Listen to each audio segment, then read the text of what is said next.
Hey there, Beth from scrappingwonders.com, and I am up with a traveler's notebook insert for the Wild Hair kits. This is actually my first, yes, it is my first thing that I have done for the Wild Hair kits, and I left the part of me adding some watercolors to my cover page of this insert.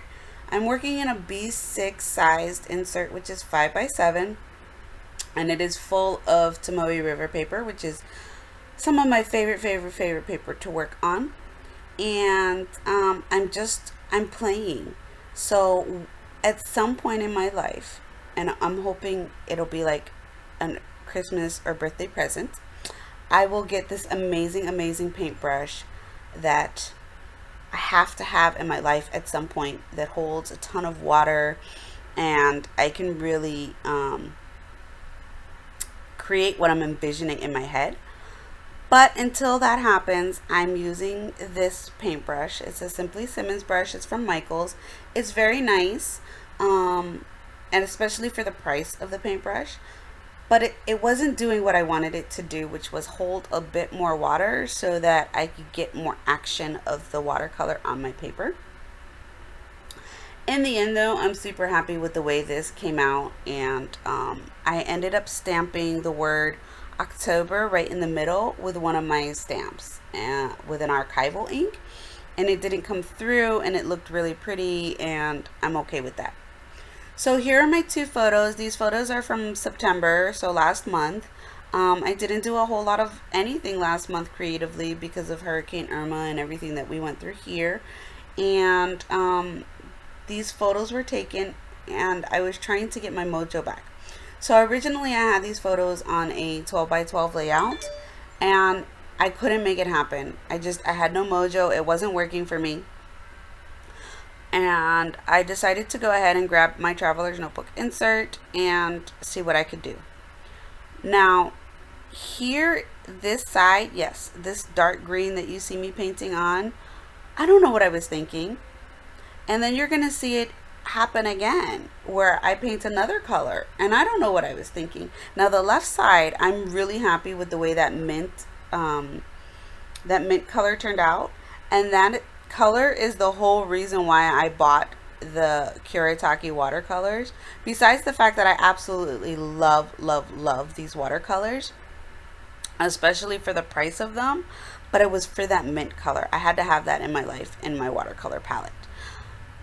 But here's what I'm talking about. So I grabbed this gold, which is beautiful, by the way, and it's very shimmery, and I know the video is not picking that up. But then I added to the top of this, and I'm like, what was I thinking? I don't know what I was thinking. No idea. I kind of just went and played around, I guess. And then I got them to blend a little bit in the middle, and then I don't know. It's okay though, because in the end, I'm really quite happy with the way this turned out. So one of my favorite things to do as well is to blot up my watercolor with a paper towel when it's not fully dry, because you can get these puddles of water, and when you lift them back up, they're like really white, or not fully white, but I don't know. Maybe you'll be able to see better in the close-up shots. I don't know how to explain it very well. So here's another one of my favorite techniques that I love to do, and that's to take my ruler. This is the Tim Holtz ruler, and I love this ruler. Unfortunately for me, I have not had good luck with this ruler because I have broken two of them. This is my second one that is now broken, and I really need to go ahead and buy another one. I just haven't done so yet. But I love tearing the paper across this ruler. You get a fairly decent straight line, which is not my goal. I don't need it to be perfectly straight anymore. I stopped doing that a couple of years ago, of worrying about things being perfectly straight.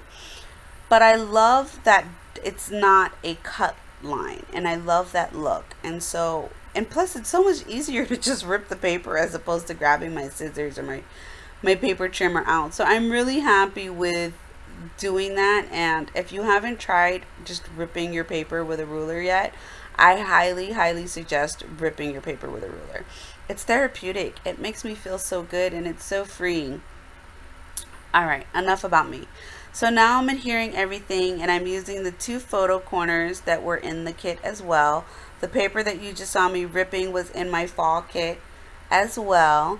And now I'm gonna grab flare buttons, and you're probably thinking, oh my god, is she really putting flare buttons in a Tomoe River Traveler's Notebook insert? And the answer is yes. Surprisingly, the flare button doesn't make it too bulky. It worked really, really well. It doesn't make my paper flop around. It's not too heavy, and I'm really happy with the outcome. And I left this part in here to talk to you about the fact that the flare buttons work in Traveler's Notebook inserts. So if you're afraid to do it, if you're afraid to try them, give it a try.